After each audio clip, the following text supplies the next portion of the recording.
നമ്മൾ ജോലിയൊക്കെ കഴിഞ്ഞ് വരുമ്പോൾ ഫ്രിഡ്ജ് തുറന്ന് നോക്കുമ്പോൾ 2 തക്കാളിയും സവോളയും ഉണ്ടാവും, കറികളൊന്നും ഉണ്ടാവില്ല. അപ്പോൾ എന്തുണ്ടാക്കാമെന്ന് ആലോചിച്ചിരിക്കുമ്പോൾ ഉണ്ടാക്കാവുന്നൊരു കറി കേട്ടോ. തക്കാളി ഈസി ആയിട്ട് ഉണ്ടാക്കുകയും ചെയ്യാം. തക്കാളി ഇതേപോലെ വട്ടത്തിൽ അരിഞ്ഞെടുക്കണേ. എന്നിട്ട് അത് വെളിച്ചെണ്ണയിൽ മുരിച്ചെടുക്കുക എന്ന് പറഞ്ഞാൽ അത്രയും വേണ്ട, രണ്ട് സൈഡും കൂടിയിട്ടൊന്ന് മുരിച്ചെടുക്കുക.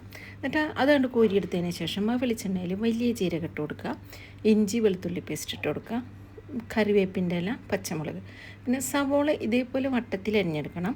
നമ്മുടെ കലയൊക്കെ ഇതിൻ്റെ മുകളിൽ തന്നെ അറിയാൻ പറ്റും. അതുപോലെ വട്ടത്തിൽ അരിഞ്ഞെടുക്കുക. ഉപ്പിട്ട് കൊടുക്കാം. സോയാ സോസിൽ അത് ഒഴിച്ച് കൊടുക്കാം. ടൊമാറ്റോ കെച്ചപ്പ് ഇട്ട് കൊടുക്കാം.